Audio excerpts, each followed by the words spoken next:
Hello, welcome to the Video Voters Guide. My name is Amy. I'm a volunteer with the League of Women Voters, and we're here today to ensure voters in the state of Oregon stay informed.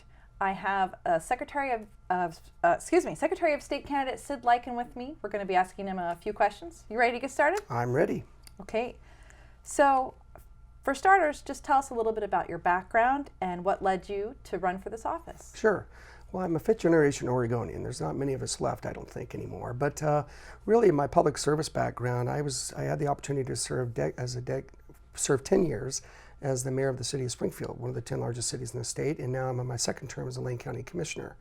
And Lane County, of course, the largest county outside of the Tri-County area, and the metro area. And so, and when you look at the office of Secretary of State, it's an executive level office.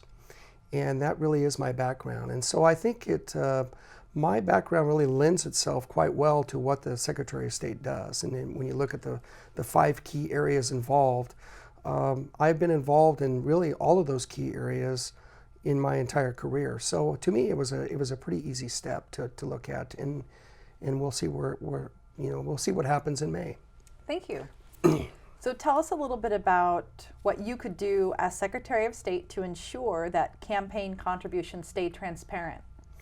Well, I think it's interesting. When I was first elected, clear back in 2000, ORSTAR was not a part of it. I mean, so much of it was hand done and handwritten. I think since ORSTAR's been developed, I think it's done quite well to ensure that there's transparency available. One of the things that I'm looking at, and I think this is where on the Citizen United and how that was put forth, is allowing these super PACs to get involved. And I have a kind of an issue with that, because when you have super PACs involved, what happens is that takes really the narrative that the candidate maybe want to put forward, that takes it completely out of their hands, and allows other individuals to instead put forth tremendous amounts of money and actually control the narrative that should not be involved in the campaign. So those are some things that, and right now with Oregon, we're one of the few states that does not have limits on contributions whatsoever. And frankly, I think that I like the idea of maybe taking a look at limits and also really talking about what can we do. And this is all aspects. This is the private sector, this is the public sector, and really talk about what can we do to make sure that dollars aren't just being thrown at these things where, because I got to tell you, some of these super PACs, when you see these advertisements, they're to the point where they're untruthful. And let's get away from that and really get it in the hands of the public. Thank you. So let's talk a little bit about the position that the Secretary of State has in overseeing corporations. Would you recommend any changes in this area?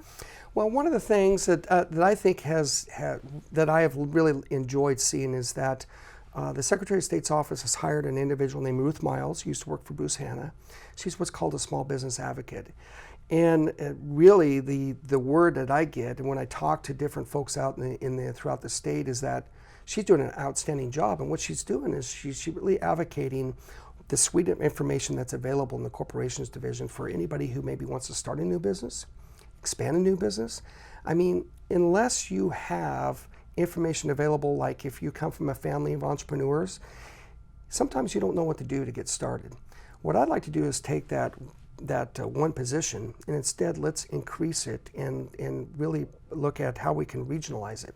So you have small business advocates in different parts of the region, whether it's Eastern Oregon, Southern Oregon, Central Oregon, the coast, of course up here in the metro, the Willamette Valley, because industry is different in all parts of the state. So it'd be good to have somebody involved that really understands and also has that information available. So it's not just about UCC filings and business registrations, but instead, what's the suite of information that's available to help a business get started? Okay, thanks. So I also want you to touch on the fact that the Secretary of State is a member of the State Land Board, and what does that role mean? Well, it means a lot. And right now, Lane County has sued the state of Oregon. It's a class action suit. Lane County is part of that class, so we have not decided to opt out. In fact, it's my understanding that in June, they're going to start hearing it's going to go to court, and they're going to start hearing opinions from both sides. What that means is right now our state lands are not producing what they should be. And frankly, the way that if you look at what the Elliott State Forest, the Tillamook, the Clatsop State Forest, we can have a sustainable harvest in place. Remember, those dollars primarily go to the Common Education Fund, the Common School Fund in the state of Oregon. And so schools in our state are the ones that are being left out. What we could do is we could take a lot of what the state of Washington has done. They have what's called a DR trust, and it's the state lands. They have a sustained yield harvest on those trust lands.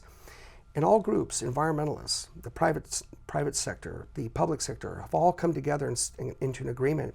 So the harvest of those dollars going into their common education funds, why their schools, I think overall, are in better shape than our schools. And so if we can make that work, I think, and remember, we have environmental capacities, environmental pieces already built in. So you have to go by what the practice is already set up. But let's make that work, and so it's going to be very important going forward. The other is the State Land Board also oversees all navigable waterways in the state of Oregon. That includes our ports. And so how can we make sure that the Port of Portland is working? Right now, that container business at the port is really in, most of us call it a disaster right now. So we have companies in Oregon that are shipping their products by truck to Tacoma, to Port of Oakland, where they could be having a more efficient way and making sure they're coming out of the Port of Portland. Thank you. So with the last couple minutes, let's talk a little bit about what you might imagine will be some controversial decisions you'll have to make in this office, and what might be some hard choices. You know, I think it's one of those things, and this is where I think my background comes into play. When you're more of an executive level position, the buck stops with me. And I'm not on a legislative committee or something like that. It really does. You're primarily the decision maker. It could be a budgetary issue. Right now, motor voter is just getting started. What does this mean for county clerks throughout the state?